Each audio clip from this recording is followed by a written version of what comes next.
Hi guys, welcome to Let's Build a Castle Part 4. This is the fourth and final part of our Let's Build series where we take on a tremendous castle. It's a big project to start with, but I'm sure with my guidance and your perseverance and determination we can complete it and get to the end with our sanity still intact.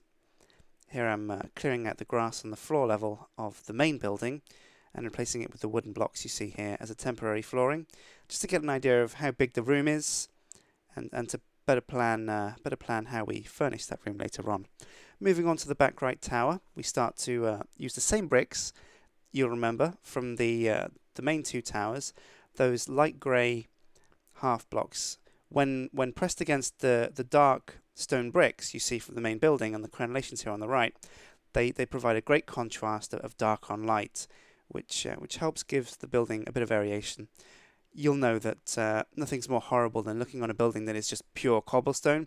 Even if you choose to use a nice, attractive brick on a building, often using the same brick, nothing but the same brick, can make it look quite horrible. So we've gone for the variation of the light grey and the dark grey. Moving on to the second tower on the left, it's always a good idea when you're building towers like this not to do them one at a time, go up to the top, think you can take a breather, but then look down and realise, hey, I've got a whole other tower that I've got to build up, and actually my work isn't quite yet done. If you build them at the same time, you get to the top and you can finally take a breather because you have finished all the towers. Here we've reached the second floor, and what better a time to start putting the roof on this main building. So take a look while you can at that room. We'll be coming back to that later on, but for now we're capping it off with those dark stone bricks, adding crenellations to the left, the back, and there on the right.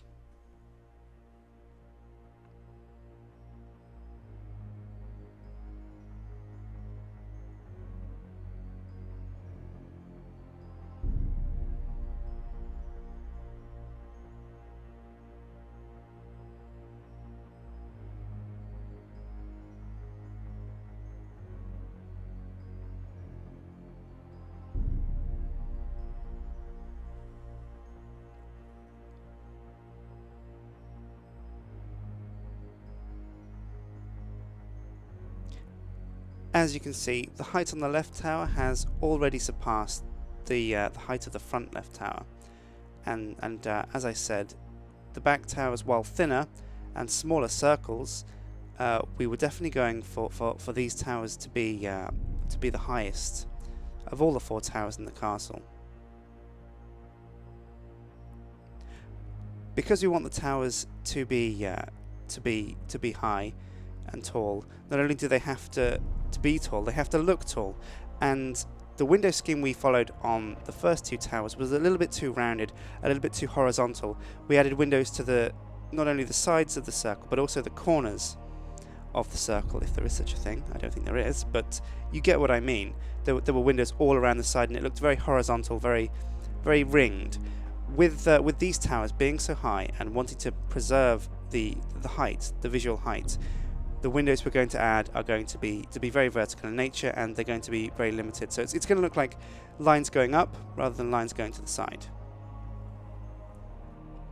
Much in the way you might choose to wear a jumper. If you wear the stripes going up, it'll make you look thinner, and if you wear the stripes going along sideways horizontally, it's going to make you look kind of chubby. So the same principle carries through in Minecraft buildings, surprisingly enough.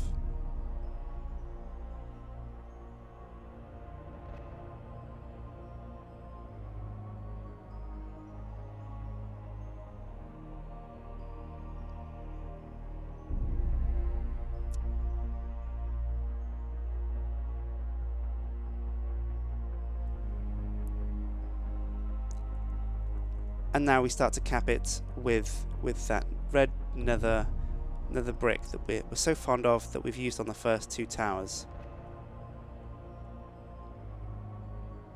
Obviously it's going to be very exciting next version of Minecraft when they increase the roof limits, I believe, on the world, meaning you can build structures that really do reach to the heavens and perhaps beyond.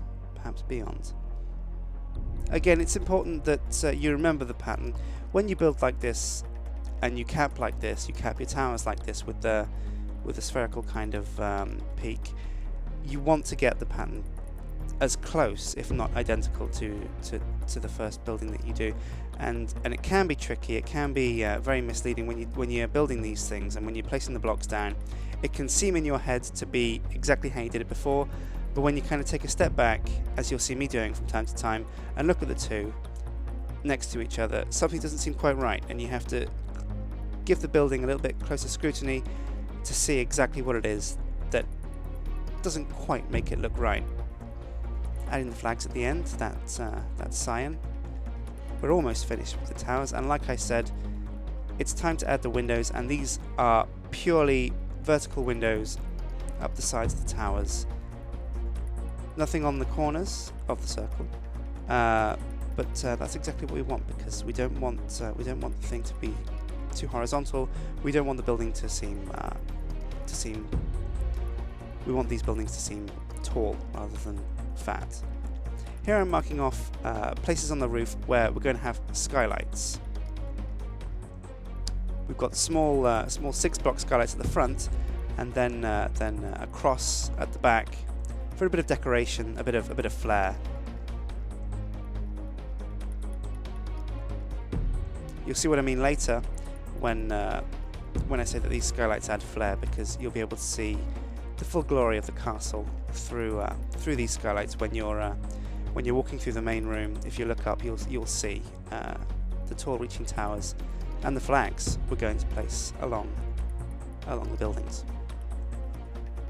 Here, very important, the defining feature of these towers is the bridge that connects the two. These towers are inaccessible from any point in the castle above this level. From below. To get into these towers, you have to enter them from a bridge which will later connect from the tower on the right. In fact, here you see me now building this bridge. We've used a very garish wool, as you'll see in a second, to plot out how this goes. It was just close to hand, but the bright colours help you better see how exactly you want to build them. We've gone for a mix of the light half blocks, still the light grey half blocks, but mixed in some wooden fences there to give you a bit of safety when you're crossing those bridges, and for a bit of aesthetic eye candy. Fences and walls down at the bottom for a small area that is going to become our secret garden of the castle. A small little getaway for people looking to get a breather. Supports for the bridge, important, because the bridge needs supports, otherwise it will fall down. And there you go. That's the bridge that connects the fat tower to the tall tower. Adding now these wooden archways to give the bridge a bit more flair, a bit more panache.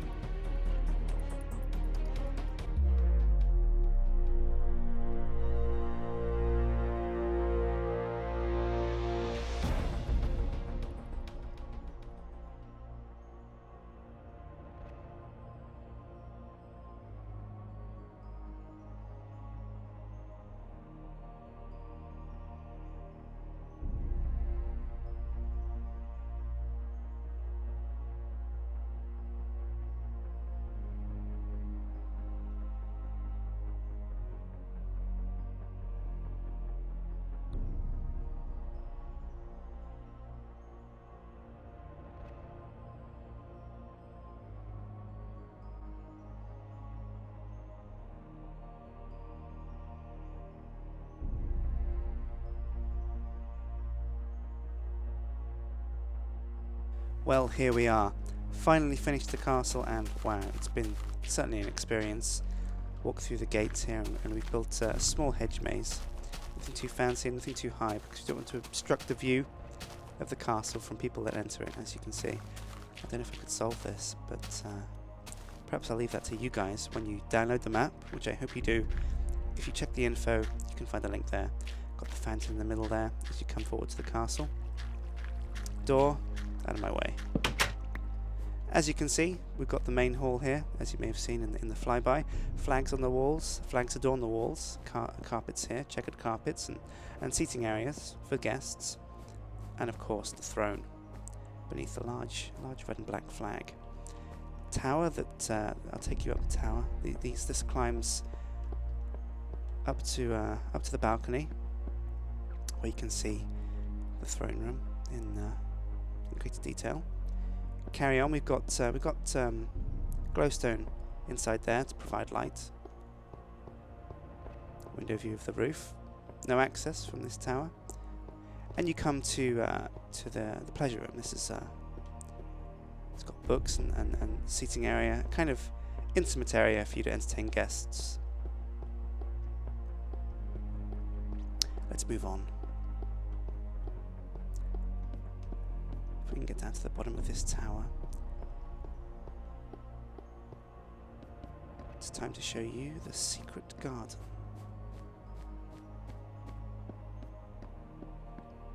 A fantastic place to come and spend your evenings. Maybe to get away from the crowd, to get a breath of fresh air. You might want to take a trip out here, sit under the gazebo, or even stare at the stars. The moon, beautiful tonight, up in the sky.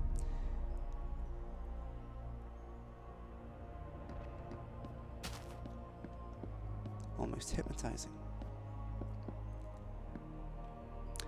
Now I'm lost. Heavens! I built the thing and I can't remember how to get out of it. Let's take the library. I think there's a way from the library that will lead us to where we want to get to. That's right. Yeah, the next floor should have the bridge over to the other towers, and here we are. Going underneath these archways. Crikey, that's high. Up we come into the first tower. A staircase here leads all the way up to 2 bedrooms that we've put at the top of this tower. Take a quick look at one of those. Fantastic view from out here, as you can see. And a luxurious, massive 3-bed. Let's move on and check out the next tower. Cross over this bridge that connects the two. Mind you don't fall. Drafty wind up here, especially this time of night. Ooh, fantastic view again. Across the mountains to the sea. And to the swamplands across in front of the castle. And you come to the treasure room. Includes books, obviously. Some of the greatest treasure being knowledge.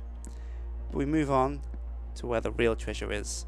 All the iron, the gold, the diamond, the lapis lazuli. Carrying on up again. Chests full of all kinds of things. Let's see. Gold, fantastic. Diamonds, even better. And I'm sure the other chests include something similar. So there's a treat for any of you guys that download this and need some crafting materials. Hot tip. There's a treasure room and it's full to the brim. This is where somebody sending a message might take one of these ravens that you don't see in the cages. They're empty at the moment, but take a raven, attach a message to his foot, and let him fly out of this large window across the ocean to another castle where another lord awaits a message from his king, from his liege. Very important message that has to get to him, and it can because our castle has a great place to send messages from birds. Oh yes. So let's come out here to the balcony on the library, and I can show you in greater detail these skylights. These are quite fun to make and really add a lot of light to the main castle room when you're in there, and of course the large flag that branches between the two. I'll stop there because you can download the map yourself and explore this castle for yourselves. Do whatever you want with it, blow it up or turn it into gold. Do what you like because once you've downloaded it, it's yours to play with. So I've been Sjin. Thanks for watching. I hope you've enjoyed and I hope you've been inspired. I hope you go on to make some great looking castles. We're not done with Let's Build, because while we're done with the castle, we're going to move on to something else next. What perhaps? I don't know. Leave a comment if there's anything you'd like to see built. I've been Sjin. I hope you've enjoyed, and I'll see you next time.